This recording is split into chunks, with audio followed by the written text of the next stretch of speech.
روزے میں پروردگار عالم نے ہم پہ ایک اور عطا فرمائی، ایک مہربانی فرمائی، کرم فرمایا، رحمت فرمائی کہ ہمیں سحر و افطار بھی دیا۔ اس سے پہلے بڑے لمبے روزے لوگ زمانے میں رکھا کرتے تھے، دیگر امتوں میں کوئی سحری و افطاری کا اہتمام نہیں تھا، نہ ایسا کوئی دستور ہوتا تھا، کئی دن ایک فاقے کی شکل میں وہ رہتے تھے۔ تو ہم پہ اللہ نے یہ احسان فرمایا کہ ہمیں سحری بھی عطا فرمائی اور افطاری کا اہتمام بھی عطا فرمایا۔ ہمارے ہاں بعض اوقات ایک بڑی غلطی پائی جاتی ہے کہ سحری کھائے بغیر روزہ رکھا جاتا ہے، رات کو کلی کر کے لیٹ گئے تاکہ صبح کو اٹھنا نہ پڑے۔ سمجھنے کی بات یہ ہے کہ سحری کے بغیر جو روزہ رکھتے ہیں وہ روزہ مقبول نہیں ہے۔ اس لیے اصل عبادت فرما برداری ہے، پروردگار ہے۔ وہ کہتا ہے سحری کھاؤ، تم سحری کو اٹھتے ہی نہیں، فجر کی نماز کیا پڑھو گے؟ کیونکہ اس میٹھی نیند کو اور اس بستر کو چھوڑنا قربانی ہے، سیکریفائز کرنا ہے، اور اللہ کے مقرب ہونے کے لیے قربانی مست ہے، ضروری ہے۔ تو سحری کا اہتمام روزے دار کے لیے انتہائی امپورٹنٹ ہے۔ اس میں صحت کے بھی پہلو ہیں۔ 12 سے 14 گھنٹے کا روزہ ہوتا ہے، اور اگر کوئی شخص سحری نہیں کرتا اس کا روزہ جو ہے تقریباً 22-23 گھنٹے پہ چلا جاتا ہے، جو انسانی صحت کے لیے درست نہیں ہے۔ اور یہ عبادت ہے، جب وہ سحری عبادت سمجھ کے کھائے گا تو اس کی عبادت ہے۔ اس لیے سحری کھانا اس کا حصہ ہے کہ رات کو وہ اٹھے گا، سحری کھائے گا، اپنی نیند چھوڑے گا۔ جب نیند چھوڑے گا تو تہجد بھی ادا کر لے گا، جب نیند چھوڑے گا تو قرآن بھی پڑھ لے گا۔ اور صبح کے قرآن کے لیے یہ بات ہے کہ اللہ فرشتے مقرر کرتا ہے جو آ کے آپ کا قرآن سنتے ہیں۔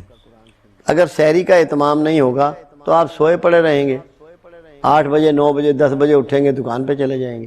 ہیں آپ نے روزہ رکھا ہوا ہے، جاگے آپ ہیں نہیں، نیند آپ نے اللہ کی خاطر چھوڑی نہیں۔ آپ اللہ کے لیے نیند نہیں چھوڑ سکتے اور اس سے بخشش چاہتے ہیں، اس سے جنت کے امیدوار ہیں۔ کیسے زیب دے گا آپ کو کہ کچھ بھی چھوڑنے کے لیے تیار نہیں اللہ کے لیے، اور اللہ سے سب کچھ لینا چاہتے ہیں؟ کیسے ممکن ہے؟ اس کا کون سا ڈھنگ ہے، کون سا طریقہ ہے؟ تو روزے کے لیے ہمیں سحری دی گئی کہ سحری کھانی ہے، مگر جس طرح ہم سحری کھاتے ہیں اس سحری کو نہیں کھانا کہ 2 مہینے پہلے دیسی گھی کا بندوبست ہوتا ہے، دہی کا بندوبست ہوتا ہے کہ گھر لگانی ہے یا فلاں دکاندار سے لانی ہے، اس کی بہت بڑھیا ہوتی ہے، حلوہ پوری لانی ہے فلاں جگہ سے سحری میں۔ ہم نے سحری کو عیاشی بنا لیا ہے۔ پیٹ بھرنا مقصود نہیں ہے، نیند کا چھوڑنا مقصود ہے، اللہ کی فرما برداری مقصود ہے، رسول اللہ کا طریقہ مقصود ہے۔ ورنہ اس کے بھرنے کو تو میرے آقا نے کہا کہ یہ دوزخ ہے جو تم بھرتے ہو۔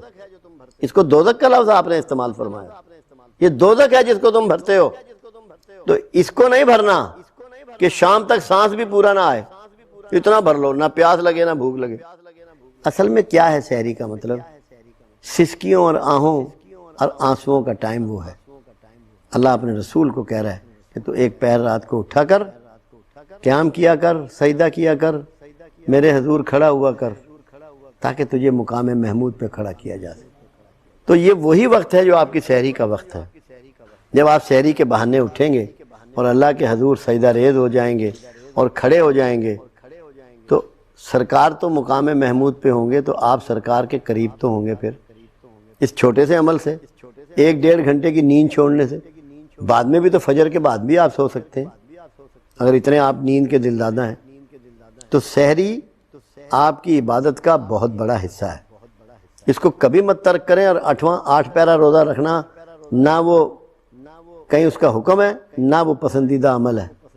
اللہ چاہتا ہے کہ میرے لیے نیند کو چھوڑ، گرم بستر کو چھوڑ، وضو کر، منہ ہاتھ دھو، کوئی اہتمام کر۔ اہتمام کی بڑی ویلیو ہے۔ نماز جمعہ کے لیے اللہ اہتمام کرواتا ہے کہ نہانا واجب کر دیا اس ملک میں جب قرآن اتر رہا ہے جہاں پانی نہیں ہوتا۔ خوشبو لگاؤ، صاف کپڑے پہنو، نہاؤ، واجب کر دیا۔ کیوں؟ اہتمام کو اللہ پسند کرتا ہے کہ اس سے آپ کا ارادہ، آپ کی لگن، آپ کا چاؤ کا اظہار ہوتا ہے کہ آپ کو کتنا شوق ہے اس بات کا کہ میں نے اس انداز سے، اس طریقے سے یہ عبادت کرنا ہے۔ تو اس لیے سحری کا اہتمام کرو، تہجد کا اہتمام کرو، فجر کا اہتمام کرو۔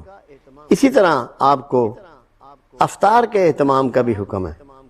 اگر کوئی سائل آئے تو اس کو بھی دو، پڑوسی کے ہاں بھی کچھ نہ کچھ بھیجو، کچھ نہ کچھ یہ پتہ لگے کہ تم نے افطار کا اہتمام کیا ہے۔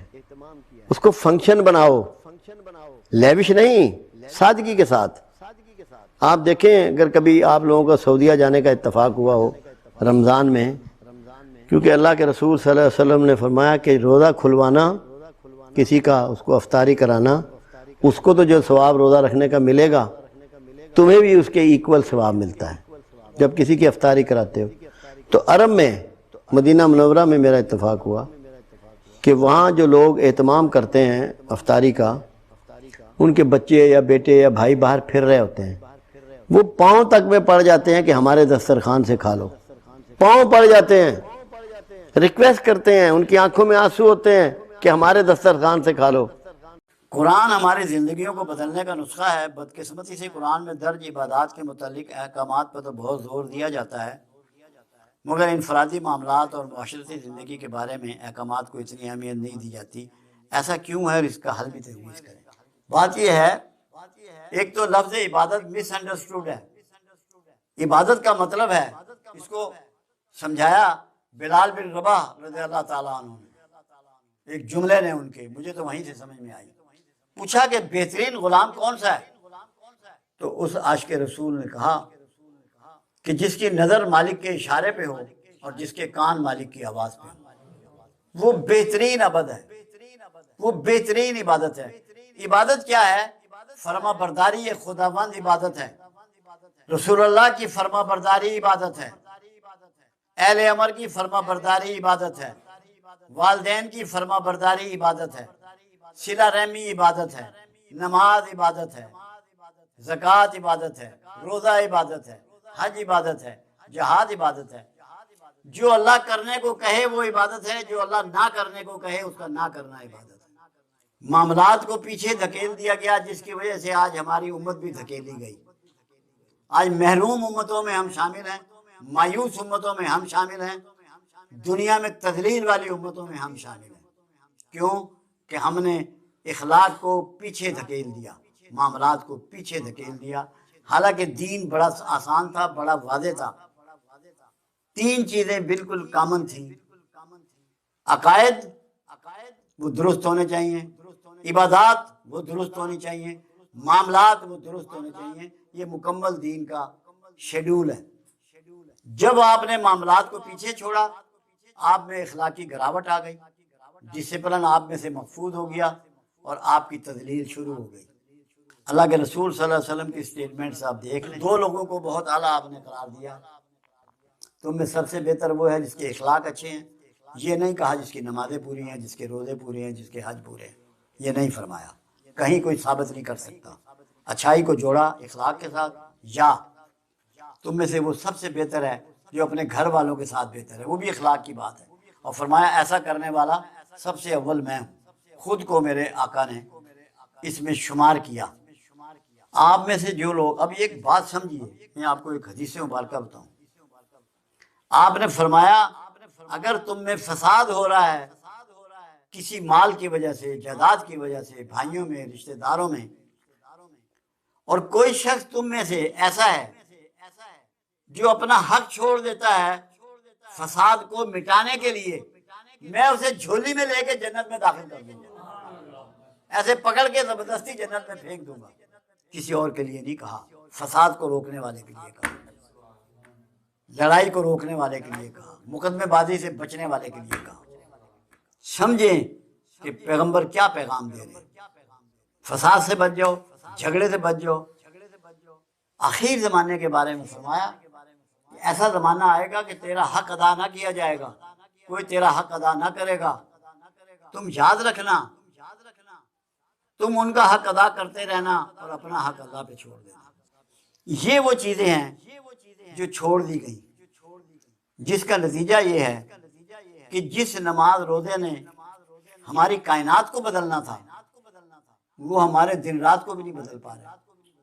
کتنا ہی نمازی ہو، اس کے رویے لالچ پہ ہیں، خوف پہ ہیں، ضد پہ ہیں، انا پہ ہیں، حسد پہ ہیں، غصے پہ ہیں، شدت پہ ہیں، بے صبری پہ ہیں۔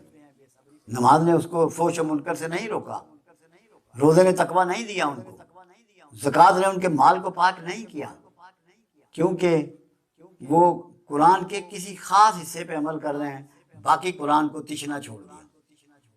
قرآن تو اعمال سے، احکامات سے بھرا پڑا ہے۔ شیطان نے کیا کیا تھا؟ یہودیوں نے کیا کیا؟ ایک کہنا مان لینا، ایک چھوڑ دینا۔ جب ہم یہ کام کرتے ہیں تو ہم شیطان اور یہودیوں کی نقل میں کرتے ہیں۔ آپ کو ہر رکعت میں 2 سجدے دیے گئے، سمجھ لو اس بات کو، اسی سے بھید پالو۔ ساری زمین کے یا پہاڑوں کے نیچے دفن کی ہیں، سب انسان کے لیے، اس کے تصرف میں دی، اور یہ تک فرما دیا کہ ہم نے کائنات تیرے لیے مسخر کر دی، تسخیر کر دی، تاکہ بندہ محنت کر کے ان کا حاصل کرے، تاکہ ان کی آبرو رکھ سکے، ان کو سنبھال سکے، ان سے صحیح معنوں میں فیضیاب ہو سکے۔ تو یہ نیچے کیوں چھپائیں؟ محنت کرنے کے لیے۔ دوسری چیز آپ پہ فرض کی علم کا حصول۔ اللہ کہتا ہے جو علم والے ہیں وہی مجھ سے زیادہ ڈرنے والے ہیں، اپنا ڈر بھی سمجھانا تھا، اور علم والوں کو میں درجے بلند کرتا ہوں۔ آج جن کے پاس زیادہ علم ہے وہ مغرب والے ہیں، جنہوں نے دنیا کا علم حاصل کیا۔ اللہ نے یہ نہیں کیا کہ یہ مسلمان نہیں ہیں، ان کے درجے بلند نہ کروں۔ آج دنیا میں سب سے زیادہ درجے ان کے بلند ہیں، سب پہ حکومت کر رہے ہیں، ہم تو غلاموں کی سی زندگی گزار رہے ہیں۔ کیوں؟ کہ ہم نے علم میں کاوش چھوڑ دی، جدوجہد چھوڑ دی، تحقیق چھوڑ دی، جستجو چھوڑ دی۔ پھر اللہ نے یہ کہا کہ مجھے سب سے نزدیک میرے انعام یافتہ لوگ اور مقرب وہ ہیں جو کھڑے بیٹھے کروٹوں کے بل میری صنائی پہ غور کرتے ہیں، یعنی کہ پروڈکشن پہ، اس پہ پیدائش پہ، چیزوں کی بنانے پہ، صنائی، صنعت۔ غربت دور کرنے کے لیے علم کے ساتھ محنت اور سائنسی علوم کا ہونا لازمی۔ محنت کی بات آپ یہ سمجھ لیں، ایک شخص کہنے لگا میں بڑا مقروض ہوں، بڑا غریب ہوں، سارے اصحاب رسول بیٹھے ہوئے تھے، آپ بھی تشریف فرما تھے۔ آپ نے کہا تمہارے گھر میں کچھ ہے؟ فرمایا کہ لکڑی کا پیالہ ہے جس میں ہم پانی شانی پیتے ہیں، کھانا، اور بھی کوئی برتن ہے۔ فرمایا جاؤ لے آؤ۔ جب وہ گھر سے لے آئے، آپ نے اس کی بولی لگوائی۔ اس طریقے کو لائنز کلب نے اپنایا۔ لائنز کلب ایک سسٹم ہے، انہوں نے اپنایا۔ وہ سامان کی بولی لگواتے ہیں اور اس کی قیمت لگوا کے وہ قیمت اس بندے کو دیتے ہیں، اسے کسی کام پہ لگاتے ہیں۔ یہ انہوں نے رسول اللہ صلی اللہ علیہ وسلم سے سیکھا۔ آپ نے بولی لگوائی اور جب اس کے پیسے ملے، فرمایا کہ ان کا تو آٹا لے لے یا کھانا لے لے 2 دن کا۔ لکڑی، اس کسی ساتھی سے کہا کہ تم جنگل سے ایک درخت سے لکڑی کاٹ کے 2 دستہ بناؤ اور اس سے تو لوہے کا کلہاڑا لے لے، اور صبح سے تو نے جنگل میں سے لکڑیاں کاٹنی ہے اور بیچنی ہے، 2 دن کا آٹا تیرے پاس ہے، باقی ارینجمنٹ ہو جائے گا۔ یہ نہیں کہا کہ اسے 5 روپے دو۔ بھیک کی جگہ محنت کرنی ہے، جدوجہد کرنی ہے، کاوش کرنی ہے۔ گھر کا ہر فرد کرے گا، ضرورت مندوں کا ہر فرد کرے گا۔ یہ پہلا پازیٹیو وے ہے۔ دوسرا یہ ہے کہ آپ رسول اللہ کی زندگی کا مطالعہ کریں۔ کتنے جوڑے کپڑے تھے، کتنے جوتے تھے، کتنی تلواریں تھیں، کتنے بستر تھے، کتنے برتن تھے۔ اللہ کے رسول نے پوری کائنات کو ٹیچ کر دیا کہ مفلسی سے بچنے کا طریقہ یہ ہے کہ کم سے کم سامان زندگی کے ساتھ زندگی گزارو، کم سے کم سامان کے ساتھ زندگی گزارو۔ یہ طریقہ ڈیزائن کیا رسول اللہ صلی اللہ علیہ وسلم نے۔ خوراک میں بھی جتنا کم آپ نے کھایا، کائنات میں ریکارڈ نہیں ملتا کہ کسی نے اتنا کم کھایا۔ اناج تو 63 سالہ زندگی میں 1.25 من بھی نہیں کھایا۔ کتنی کھجور کھائی۔ خود عائشہ صدیقہ رضی اللہ تعالیٰ عنہ کا قول مبارک ہے کہ ہمارے گھر میں 2 مہینے چولہا نہ جلتا، کتنا کم کھاتے تھے۔ یہ ہمارے لیے ڈیزائن کیا، کیونکہ ہم پہ آپ کی پیروی فرض ہے، ہمارے لیے ڈیزائن کیا۔ اگر ہم لوگ کم سامان، کم کھانے، کم بسترے، کم جوتے، تقریب میں تھوڑے بندے، تھوڑی تقریبیں، تو کیا مفلسی رہ جائے گی؟ کیا غربت رہ جائے گی؟ میرے ایک ماموں تھے جو دنیا سے چلے گئے، مگر تھے سیانے بندے، سمجھدار بندے۔ تو مجھے ایک دن انہوں نے کہا، ایک جملہ کہا جو میں ابھی 78 سال کا ہو گیا ہوں، مجھے آج تک نہیں بھولا، میرے دماغ میں وہ فکس ہو گیا، متعین ہو گیا، چپک گیا۔ کہنے لگے بیٹا اپنے روز مرہ کے اخراجات کو قابو رکھنا، شادی بیاہ کا یا مکان بنانے کا خرچہ وہ زندگی میں ایک دفعہ ہوتا ہے، اس سے آدمی غریب نہیں ہوتا۔ جو روز مرہ کے فالتو خرچ کرتا ہے اس کو نہیں پتہ لگتا کہ میں نے کتنا ضائع کر دیا، کتنا بڑا نقصان کر دیا، پتہ تب لگتا ہے۔ وہ کہنے لگے اگر تو 10 روپے روز کے فالتو خرچ کرتا ہے تو مہینے کے 300 روپے ہو گئے، سال کے 3600 روپے ہو گئے، صرف 10 روپے فالتو خرچ کرنے پہ۔ اور اگر تو یہ 10 روپے بچا لے گا تو نے 3600 روپیہ بچا لیا سال میں۔ روز مرہ کے اخراجات کو جو قوم قابو کر لے گی، اپنے سسٹم میں لے آئے گی، کم سامان، کم کھانے پینے کے ساتھ، لیوش کام چھوڑنے کے ساتھ، وہ مفلس اور غریب نہیں ہو سکتی۔ پھر ایک بات انہوں نے مجھے اور سمجھائی کہ بیٹا جو بھی امیر ہوا وہ بچا کر ہوا، کما کر نہیں ہوا۔ مالک کی طرف سے جو چیز آئے، مالک کی طرف سے جو چیز آئے اس کو انعام سمجھنا، وہ انعام ہے، وہ نعمت ہے۔ تو جب اس کی طرف سے آنے والی ہر چیز کو آپ نعمت سمجھیں گے تو آپ شکر میں ہی رہیں گے، صبر تک پہنچیں گے ہی نہیں۔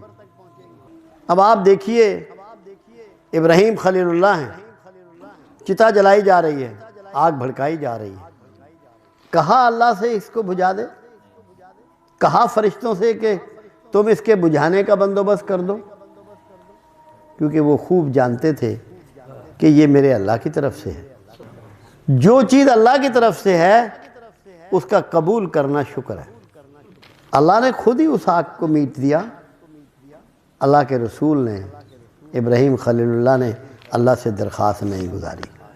پھر آپ دیکھیں کہ کہا جا رہا ہے کہ بیٹے کو ذبح کر دے۔ خیال آ سکتا ہے دل میں کہ یہ میرا وسوسہ ہو سکتا ہے، یہ خواب جھوٹا ہو سکتا ہے، اس کی تعبیر پتہ نہیں کیا ہو، مگر کیونکہ من جانب اللہ ہے اس لیے قبول ہے۔ یہ شکر کے پہلو ہیں۔ رسول اللہ صلی اللہ علیہ وسلم طائف میں ہیں، طائف والوں نے بہت تنگ کیا میرے آقا کو۔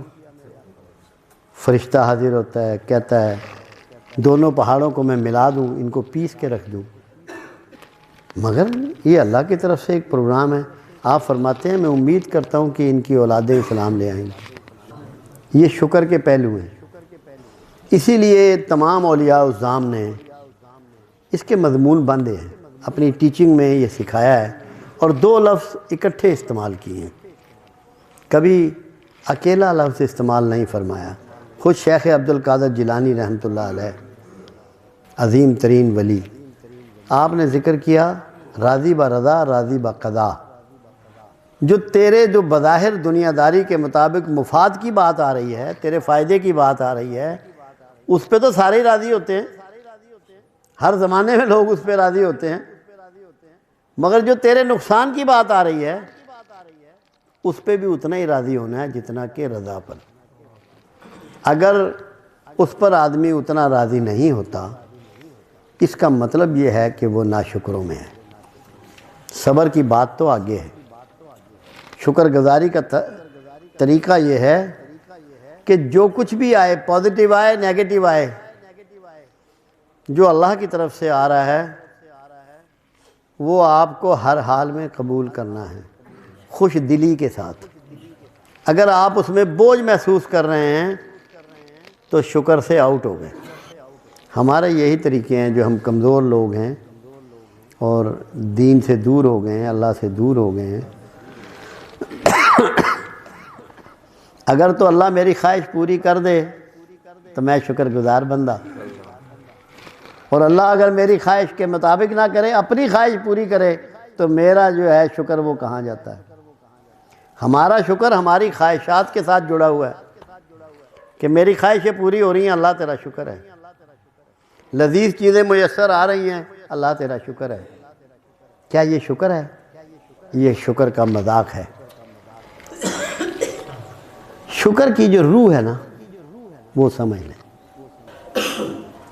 جب آپ کی روزانہ کی جو اللہ سے ڈیمانڈیں ہیں جب وہ رک جائیں گی تو شکر گزار ہو جائیں گے۔ آپ دیکھیں دسترخوان پہ کھانا کھا رہے ہیں، جب آپ کا پیٹ بھر جاتا ہے ہاتھ کھینچ لیتے ہیں یا کھاتے رہتے ہیں؟ تو جب آپ نے خواہشوں سے ہاتھ کھینچ لیا شکر گزاروں میں شامل ہو گئے، شکر گزاروں میں شامل ہو گئے۔ تو شکر گزاری کیا ہے؟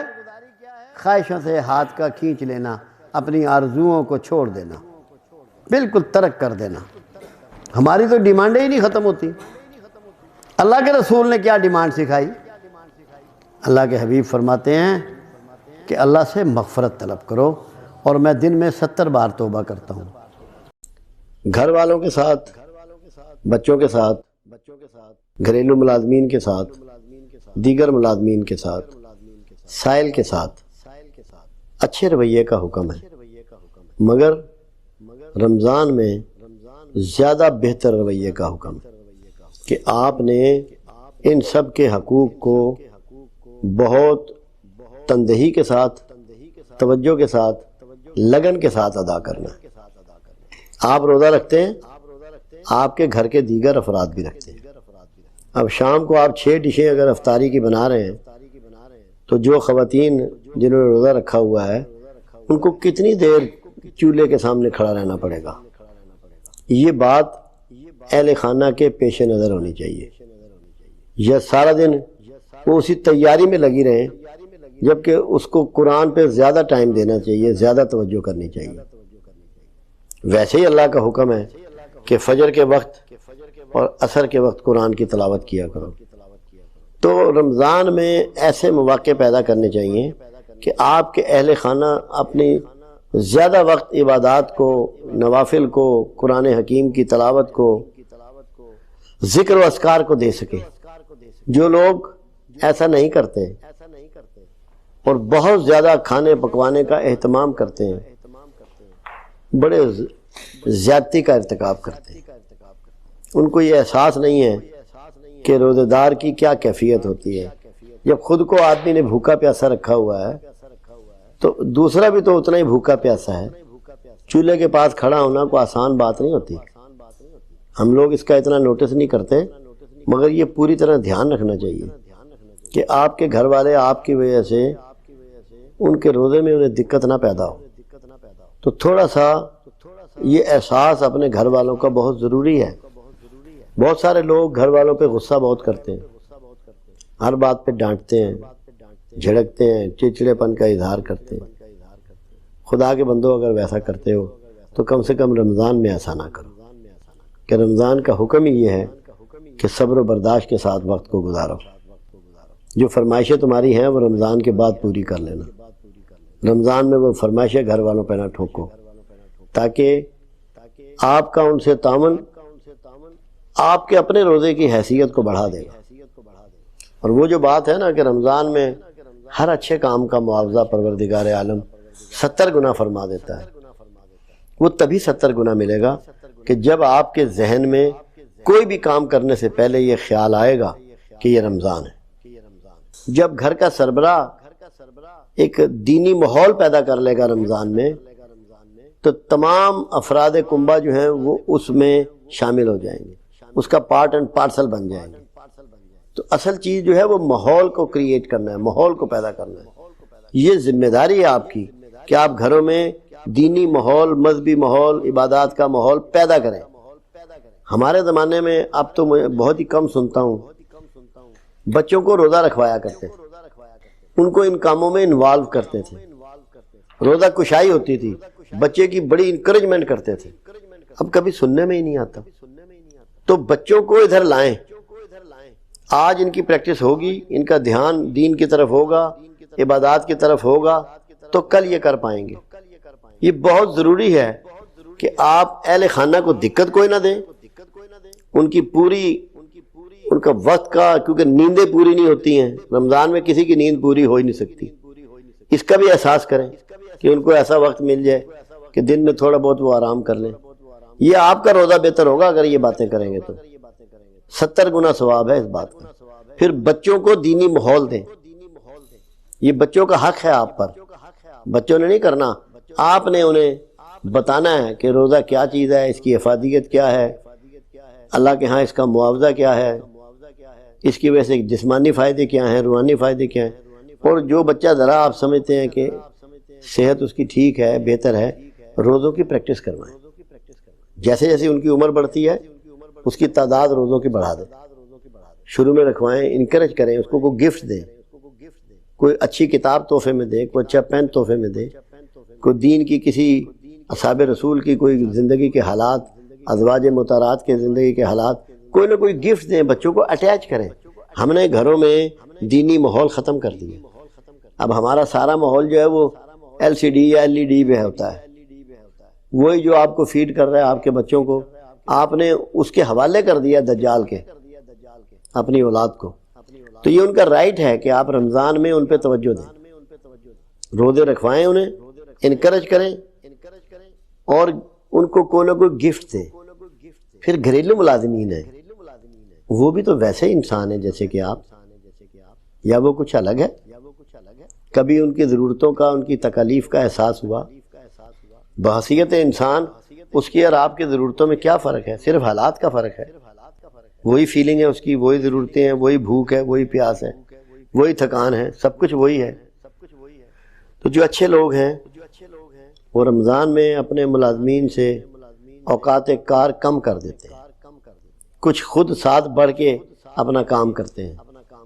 اگر روز آپ جھاڑ پھونک کا کام کروا رہے ہیں، صفائی کا کام کروا رہے ہیں، اس میں وقفہ کر دیتے ہیں، اچھا بھائی تم ڈسٹنگ جو ہے یہ آج نہیں کرنا، رمضان میں 3 دن کے بعد ڈسٹنگ کر لینا، آسانی دینی ہے۔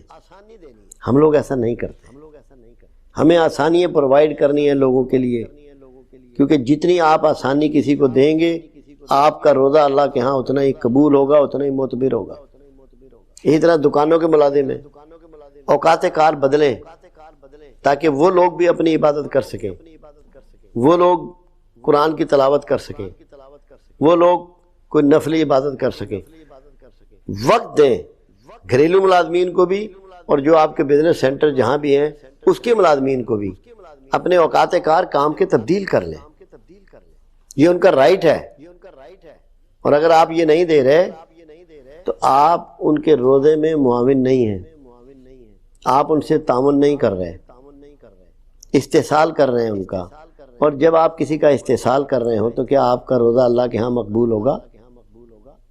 کیا قدر و قیمت ہے اس کی؟ کوئی قدر و قیمت نہیں رہے گی۔ اس لیے یہ بات اچھی طرح سمجھ لیں کہ آپ نے ہر روزے دار کو سہولت دینی ہے، سہولت دینی ہے۔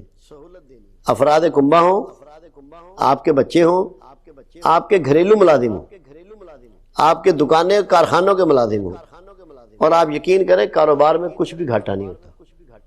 لوگ اپنے ملازمین کے جو معاوضہ ہے بڑھا دیتے ہیں روزوں میں، ہمارے ہاں تو الٹی کہانی ہے نا، یہاں تو ہم تو رمضان میں چیزیں مہنگی کر دیتے ہیں کہ استعمال بڑھ گیا، چیزیں مہنگی کر دو۔ پوری دنیا میں رمضان میں غیر مسلم ممالک میں بھی چیزیں سستی کر دیتے ہیں، سہولت دیتے ہیں روزہ دار کو۔ اب سائل آتا ہے آپ کے ہاں، آپ اس کو دھتکار دیتے ہیں۔